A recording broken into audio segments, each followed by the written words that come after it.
What's up, Driven to Win Nation? Chaz Wolfe coming to you here today. Solo episode, but we're talking fatherhood and leadership, family, business, how they coincide. In fact, we got several questions in from listeners that I'm just going to read and answer.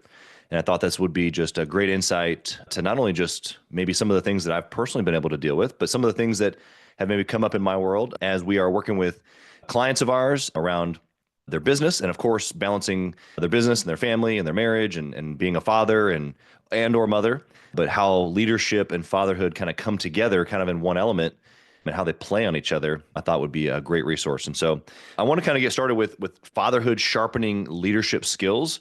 And the first question comes with, how has being a father changed the way you lead in business? And for me personally, I started my first business when I was 24, turning 25 years old. And so I wasn't a dad yet, but I became a father about a year and a half after that. And so I had employees before I had children. And so my leadership from a business owner perspective has been understanding what it means to lead people and to lead my employees. I was a leader in other organizations before owning my own business. And so I've been a leader of people way before I had been a leader of a little child. And so in a lot of ways for me, leading my children has been more challenging, especially when they're young, because, as a logical, individual that wants to problem solve and make sense of things, it's been hard for me to be able to, get eye level with a 3-year-old or a 5-year-old and be able to lead them through a scenario. But in a lot of ways, it's the exact same, right? A lot of times, I'm sure you guys can relate, but a lot of times, we have employees that are going through something, whether it be personally or just even mentally, and their performance is hindered. The situations at the work or inside of their job are just not up to par, right? Or maybe they are up to par and they're doing a great job, but you want to pull them into something greater, right? It's still leadership, being able to, see what's in that person, the positive, the negative, and being able to pull them forward to what you believe that they're meant for, which I think that's the piece that's the same as fatherhood, right? So I get to look at my children and go, ooh, who has God made JC and Milo and Tatum and Romy Joe to be? Who are they? And I get to be able to maybe speak that over them as I, kind of ask the Lord what he thinks about them and the plans that he has for them and for our family and future generations. And then I can kind of facilitate, that thought and or speaking over them and then being able to lead them through that. But in the nitty gritty of business, I think it's the same thing, right? Maybe I'm not like, trying to lead their whole life, maybe like I would be trying to architect for my children, but that time frame that I have with an employee, whether that be a year or 10 years, I think is really important that when they're with me, that I grew them, that I cultivated, what was inside of them. I called out the things that I thought that they were good at and the things that I maybe even felt like the Lord was speaking over them and being able to show them their potential, right? And so that way, whether they were with me for a year or for 10 or for even longer, that they grew in that time frame. And with a lot of employees, I'm going to be with them for a shortened period of time.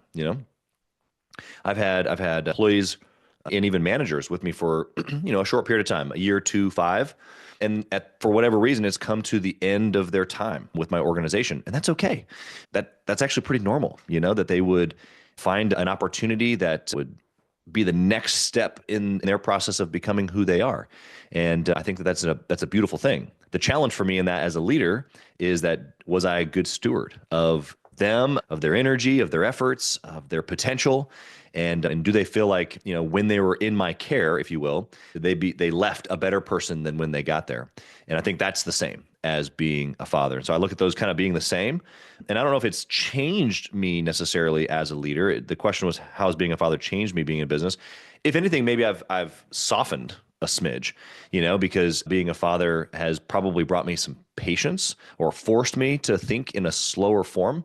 And a lot of times I can think of before having kids, even now, like I'm a super urgent individual. I'm like really challenging myself right now to not shake my legs, and because I just want to like get going, and hardly sitting still ever.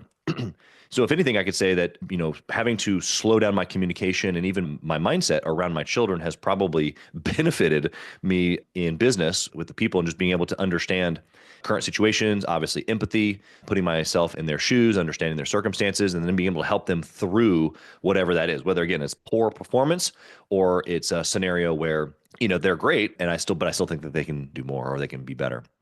Next question on the list was, what's a moment as a dad that made you realize leadership is more than just business?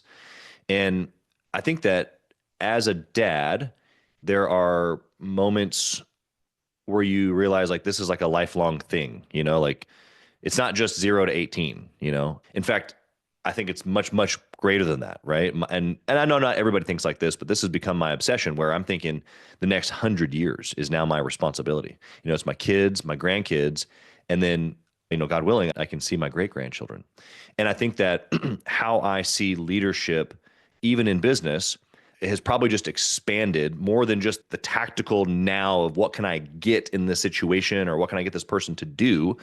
It's what's the relationship and what's then the impact of this particular situation, but then also this relationship, this position that they hold, the clients or other team members that they're going to impact. And if I can build this individual, then there's a ripple effect, right? Just like I was just describing with a family, as I began to think more legacy driven, it's okay, I get to build my children unto them building my grandchildren and me being able to help with that, unto probably me not having anything to do with my grandchildren except for hopefully getting to meet them, and being able to think in a longer time horizon. As a leader in a business, I think that's, there's a good and bad to that. I think that a lot of times, there's like things need to get done and we need to go fast, but thinking on a greater time horizon, thinking more, health of the business as opposed to like the immediate profit, if you will. I think that those are reasons why brands last, right? You're thinking of reinvesting, you're thinking of, future ripples in a business, just like I was just describing in a family. When an entrepreneur thinks like that, people are drawn to that, number one, because it can be something that they're a part of, right? And it doesn't have to be just a 1 year, 2 year, 5 year thing. This could be an organization that I work for my whole life potentially. And not necessarily that that's the goal, but I would want to have an organization where someone would be constantly in growth mode and challenging and growing. So that way, it doesn't matter particularly the role that they hold, but they just want to be part of the movement, right? Just like over here, I'm building a legacy. That's what my family is. We're a movement. This is a 100 year movement that I get to, galvanize my kids and my grandkids around. And then the last question around this fatherhood sharpening leadership skills is, how do you see patience, emotional intelligence, and integrity playing out in both parenting and business? And this might be an easy one, but maybe not. I don't know. I think that patience, emotional intelligence, and integrity are things that we should absolutely hold on to. Although, like I said, probably naturally patience is hard for me. Emotional intelligence and integrity are just, it have to be back of the hand. Like we have to really, really, really know how to operate in those two things, both in the family and in the business. And it's, how we do one thing is how we do everything. I do what I say. Like I'm trustworthy. These are things that my family and my employees, my clients, the people that are just in the marketplace, associates that might know of me, these are things that they can count on. They can count on me being emotionally intelligent in a situation, knowing how to handle different circumstances, knowing how to respond, maybe not correctly every single time, but in an appropriate manner that is encouragement and that allows the room to move and breathe and grow, because that's kind of how growth happens, right? Same thing in the family. I think about, my situations with my children, even sticky situations. They're arguing or there's something just, off in the family, acting with empathy and other emotional intelligence factors. And then, of course, integrity is just, gosh, it's just like a standard, and when you operate in a standard like that in the business or the family, those that you are in leadership with, they'll follow your example in that. And so I think if anything, it's sharpened me in these categories, right? I need to be better at emotional intelligence. I need to be better at communication. I need to be better in my integrity. I need to make sure what I say, I do exactly because people are watching.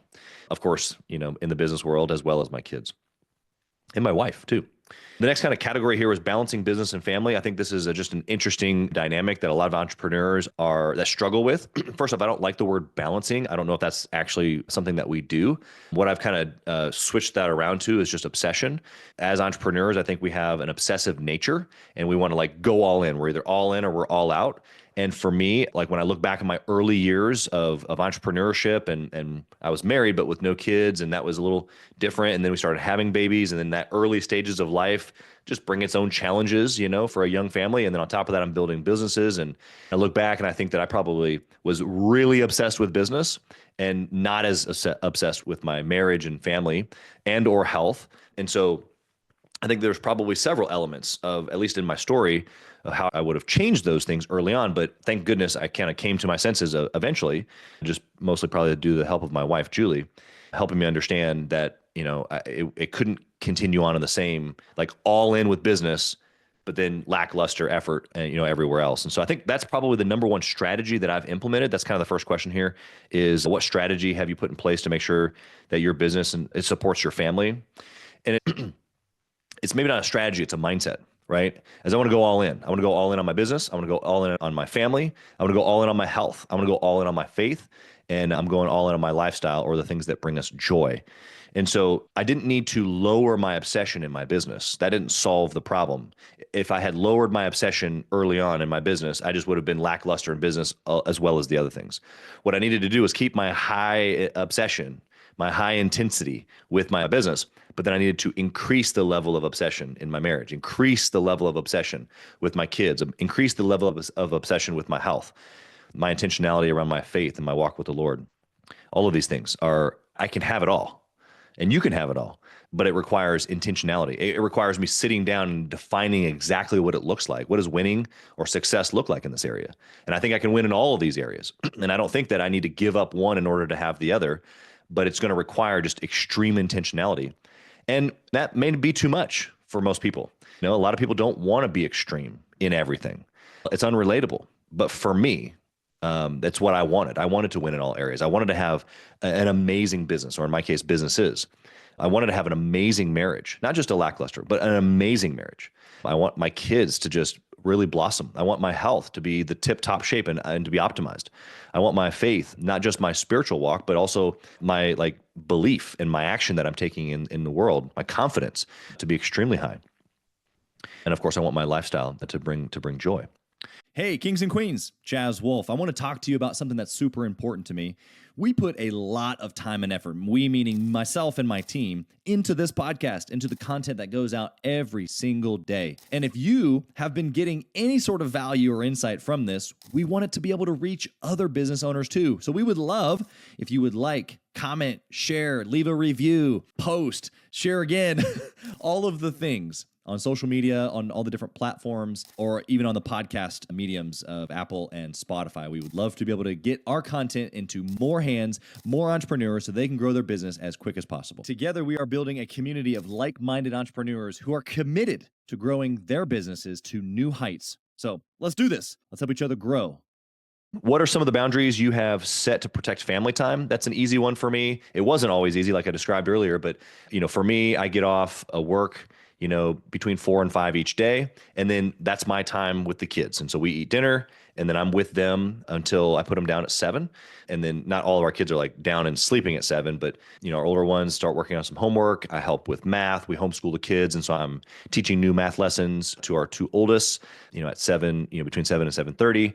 And that's my time. So I've got basically a 2 to 3 hour period of time each day with my kids. They know that it's my time with them. They look forward to it. I look forward to it. I try to not be distracted with other things, like with the phone or other phone calls. Sometimes that there's things that need to be scheduled, and we're not super restrictive about it. But generally speaking, almost every single day, this is the window, unless something weird's just happened. So I've committed to that. And then specifically in that window, I'm intentional about the actions that I'm taking.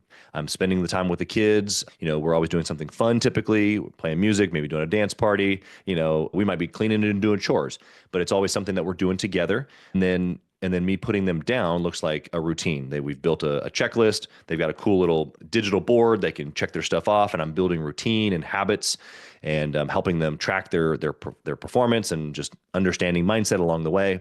We read the Bible, we pray, we do a breathing exercise, some breath work. And then we do with the older kids some of the math work and stuff like that. So that's my kind of my evening regiment, and the kids know it. And it would be weird for us not to do it. It's built in. One of the other questions here is, how do you teach your kids the mindset and work ethic of an entrepreneur without forcing it on them? And I don't know The forcing it on them piece is probably the most interesting piece of that question for me. I've never forced it on them, but I think what I would challenge the person that asked this question is if it's just normal in your house, then it just is, right? Like, I don't know. I'll tell you, it's totally unrelated, but it'll make sense. So just follow me on this story. Our kids, for the longest time, like, I don't know, until they were probably like 7 and maybe even older than that. My 9 and 11-year-old just started to warm up their food. If we were eating leftovers from, the night before or a couple nights before, because a lot of times as a kid, the kid, they just don't know, right? They don't know that the food is cold versus warm. They don't necessarily have a preference. It just is. And so for many years, until they kind of made their own choices, we just, had turkey burgers the night before. We gave them a turkey burger, but it was cold.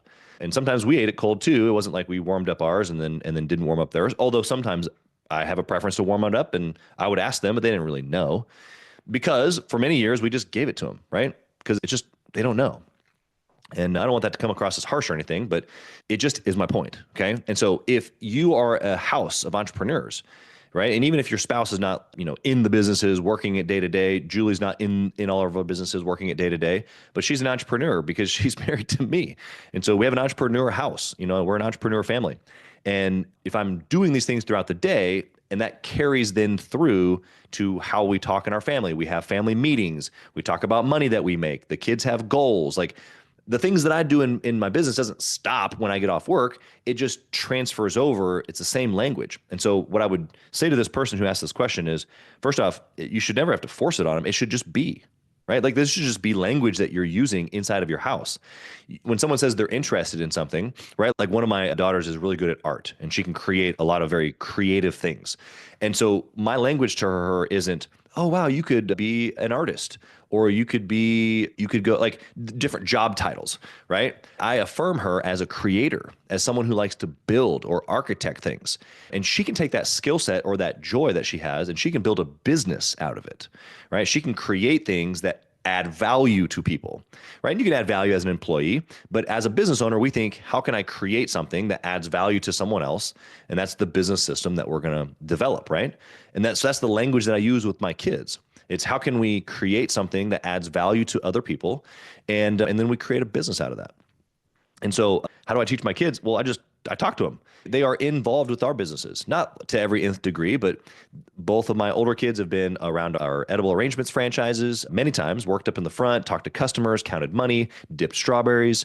They've been in and around, of course, gathering the kings and the cool stuff that we do for kids and our family vacations. We've got a program now for kids called Generation Next, GXT.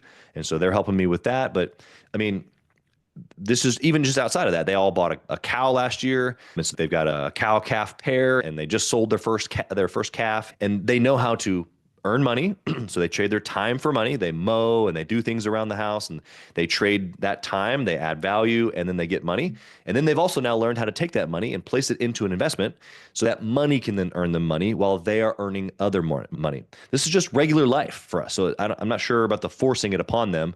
I would never want to force my child to do anything. But if it's just what is normal in our house, then this is just who they're going to be, right? I would never anticipate my child working for anybody else ever, because the mindset that I plan on giving them is whatever they're good at. If I have someone who's good at art, or someone who's good at communication, or someone who's good at, math, or whatever the tactical thing is that they're are drawn to, that can be turned into a business, no doubt about it. Even regardless of their personality. Some personalities are more driven or more drawn to entrepreneurship, but a lot of times it's just because those other personalities don't have a parent that shows them how to turn that valuable skill into a business. And so this is just regular life for us. Okay, third category here is building a legacy that lasts. And here are some of the questions. When did you start thinking about your impact beyond just making money? And I think that for a lot of entrepreneurs, we go through the warrior stage before the king stage, and the warrior stage is, pretty selfish, and we're just trying to, get ours. And I don't think there's anything wrong with that. And I definitely went through that in my, late teens, early 20s. Even when I was married, I got married at 21, and I was just out for me, right? I was in sales, and I even started a business during that time, but it was really just selfish ambition. Not that those things are wrong necessarily. I just hadn't expanded my thoughts, what I felt was my responsibility maybe. But as you get married, you start having kids, you start having more employees, and they kind of all have a similar effect. I think it keeps us grounded, one, but then it also gives us a bigger vision of what's possible. And I think that the bigger that we think, the more able that we are to think in legacy or to think in a longer time horizon, like we talked about earlier. So starting to have kids, starting to have bigger business goals, it starts out selfish ambition, but I think eventually every king realizes that it's not just about the money or the personal accolades. It's about governing well, all these different assets and all these people and the things that people are expecting from me or counting on me for. Of course, that includes my family and my team members and my clients and the communities of those people, even the family members of those people, right? Like we impact a lot of people as entrepreneurs, kings and queens. And I think that's the transition, right? As you start thinking more kingly, you start thinking more in legacy. So the next question here, how do you mentor your kids to be future leaders, whether in business or in life? I encourage my children to lead. Well, first off, they've all started at the age of 2.5 or so, as soon as they can start talking. My youngest has just started as a 2.5-year-old, but they've read what we call mirror talk every single night. And I've adjusted it for the older ones as they get a little older, but it's basically affirmations that they're reading over themselves, many of which talks about how they're a leader in different circumstances in their life, even a leader in our own family. And I think so that's number one, is I'm building the belief of just their subconscious mind recognizing that I am a leader. I am a leader. I'm a leader in this circumstance. I'm a leader in this circumstance. I'm a leader in that circumstance.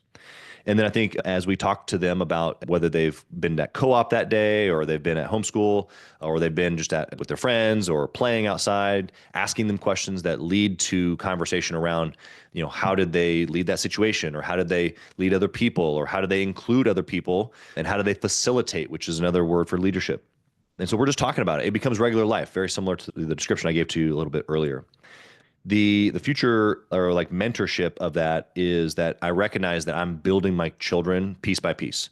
And just like an employee, I've grown many employees. I've helped develop many managers and people that have even gone on past my organizations to do amazing, incredible things. And I think that our kids are another example of that. We just get longer with them, most likely, right? And I get to build piece by piece, day by day. What are the things that are necessary for, my son or my 3 daughters? And I think that, each one is going to be unique, right? All of our employees are unique. We use personality assessments. We use different ways to be able to talk about their individual goals and things to be able to pull them forward. I'm going to do all those same exact things with my children and mentor them, right? Because I can see things that they can't. I'm trying to let them know about the roadblocks up ahead without necessarily doing it for them. I want them to experience it, make decisions, and sometimes even fail, but I'm trying to be that guide, Next question was, what are some financial or leadership principles you intentionally are passing down? And I think that a lot of times, or at least for us, let me just say it like for us, leadership, money, principles, success principles, it's like we will read a book, I'll listen to a podcast, I'll get information from a conference, but then it stops there. And for me, I've been really, really intentional about not letting it stop there. I want to have conversations with my wife. I want to have conversations with my children. And then I'm looking for circumstances, whether it's, my daughters, fighting about something, or whether it's us working together as a family to serve someone else. Like I'm always looking for circumstances where I can highlight a principle and say, hey, this is what this means. And this is what this is. This is why this is important. And I'm probably going to be that dad and that grandpa where there's always a lesson, and because I truly am, I'm looking for the different life circumstances that can not just teach my kids, but that gives them the experience of what I'm verbally saying. So they can see me doing things, but when they get to experience it and then hear it audibly, I think is just really powerful. And then last question here, what does legacy mean to you? How do you make sure your family is set up for success beyond your lifetime? And just recently, I hosted a mastermind trip for some of our members. We had about 10 Wealth Builder members in Cabo, Mexico. And I brought in a family legacy planner. And she said something that was really profound. She said, most of us are first generation, right? 85% of millionaires are first generation. And so most of our clients, haven't inherited their money. They're not second generation. They've kind of forged their own path. They've become, a business owner in their first generation. And so it's not necessarily about getting wealth to the next generation or generations. It's getting it through them. Okay. And that to versus through was something that I thought was just really profound. And I've always talked about giving my kids not just resource like, money and other monetary resource, but also the mental resource, how to think, what mindset is and what strong mindset is, and how to be able to use and train your subconscious, how to use wisdom and knowledge and discernment in different situations. But I think all of those pieces are how you get it through, right? I think there's a stat that, whatever high percentage chance, pretty high percentage, almost 100% chance that wealth is lost by the third generation. So my kids will facilitate and steward what I've given to them, but the third generation, if there's any left, will lose it because that through factor, right? So for me, I'm super focused on the character development, our core values as a family. That passing it through element is just so important, which I think happens through wisdom and experience and integrating them into our business and helping them understand money at an early age and how it flows and how to, through discernment, make good decisions. All of these things that we've talked about here today, even on this call or on this podcast, I think that's how I'm building legacy, because it won't just happen automatically. And it's not just a number in the bank account that gets passed down. In fact, I've got kind of a weird warped view on passing money down. I'm trying to bring in my kids and then my grandkids into money and any other resources that I've got, whether it's assets or any sort of other things that we've accumulated. I want them to come in as co-heirs way before it's like just given to them and plopped on their desk. I really feel like it's my duty to bring them into the midst so that way they can see how I'm operating, and then we can operate together as equals and peers. And then they can take the lead, but I can still be involved as an advisor. And then they're going to get their kids involved, which is of course my grandkids, and I can watch them mentor my grandkids, but me kind of still be an advisor. And then their kids and them are peers, and then their kids step forward. So now my grandkids are leading all this stuff that we've, now for 3 generations developing. And I'm at this point, I don't even know if I'm an advisor, but maybe. And the cycle can perpetuate as that, right? It's me leading, bringing my kids in. And then it's me bringing them equal, and we're peers, and then them being promoted forward before me as the leaders. And I'm following their direction, but still kind of in the midst, maybe more advisory, but then now they're bringing in their kids, right? And then eventually them and their kids are peers. And I kind of just went through the same cycle so you could hear it again. But I think that's the answer. At least that's the road that I'm going to follow, because I'm committed to this idea of 100 years being my personal responsibility. And I want someone in that line, someone in that lineage is going to capture what it is that I'm talking about and be able to perpetuate another 100 years past that, and then another 100 years and another 100 years. So I hope all this has been interesting. These are some great questions. I appreciate you guys sending these in. If you guys got other questions, you guys can go to gatheringthekings.com. You can always take a look at what we're doing there inside of our mastermind community for entrepreneurs and their families. And of course, our newly launched program for kids called Generation Next, or as we call it, GXT. You guys can go to GTKFamilyMastermind.com/GXT to get information about that program, and join us there and see if it might be a good fit for your family, maybe for your kiddos to be around other entrepreneur kids, learning success principles, and hopefully catching some of these things that we talked about here today. Maybe you need to be around other entrepreneurs that are talking like this, making decisions like this for their business and for their family. And that's what a peer group is all about. That's what GTK is all about. So gatheringthekings.com, or if you want to take a look at the kid stuff, GTKFamilyMastermind.com/GXT, and you can get all the information there. We look forward to talking to you guys soon. See you on the next episode. Thank you for listening to Driven to Win. I hope that you were able to pull out a few nuggets to go apply into your business right away.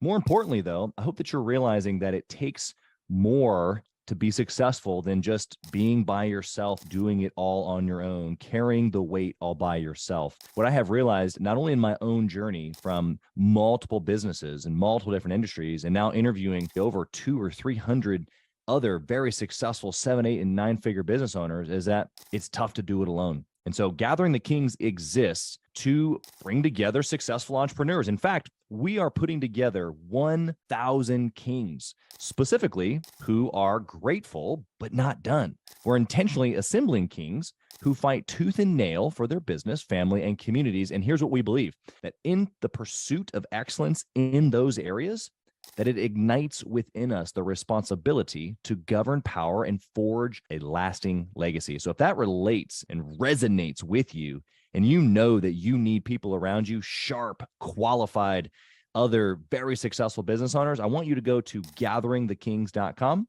I want you to take a look at what we're doing and see if it makes sense for you to be part of our pursuit to 1,000 kings. Talk soon.